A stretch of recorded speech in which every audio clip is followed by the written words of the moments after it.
So 160 பாருங்கள். 2% ஆண்டு வட்டியில் 2 ஆண்டுகளுக்கு ஒரு அசலுக்கு கிடைக்கும் கூட்டு வட்டிக்கும் தனி வட்டிக்கும் இடையே உள்ள வித்தியாசம் ரூபாய் 1 எனில் அசலானது டேஷ் ஆகும் கேட்டிருக்காங்க.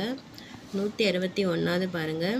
ஒரு அசலானது 2 ஆண்டுகளில் ஆண்டுக்கு 10% கூட்டு வட்டி வீதம் கூடுதல் 6050 ஆகிறது எனில் அசலை காண்கன்னு கேட்டிருக்காங்க.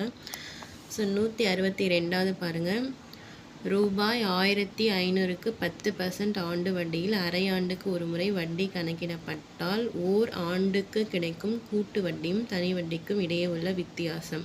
இந்த கொஷினில் ஒரு ட்விஸ்ட் இருக்குது. எப்போவுமே நம்மளுக்கு கொஷினில் ஆண்டுக்கு தான் வட்டி கொடுப்பாங்க. ஆனால் இவங்க நம்மளை எப்படி கால்குலேட் பண்ண சொல்லியிருக்காங்கன்னா அரையாண்டுக்கு ஒரு முறை வட்டி கணக்கிடப்பட்டால், இதே காலாண்டுக்கு ஒரு முறை வட்டி அந்த மாதிரி இப்போ ட்விஸ்டடாக கேட்குறாங்க. ஸோ 163 பாருங்கள். அனிதா 9000 வட்டி கடைக்காரரிடம் ஆண்டு வட்டி வீதம் 15%க்கு கடனாக பெற்றால் 3 ஆண்டுகள் கழித்து 12500 மற்றும் ஒரு கை கடிகாரத்தை கொடுத்து அக்கடனை அடைத்தால் எனில் அந்த கை கடிகாரத்தின் விலை என்னன்னு கேட்டிருக்காங்க.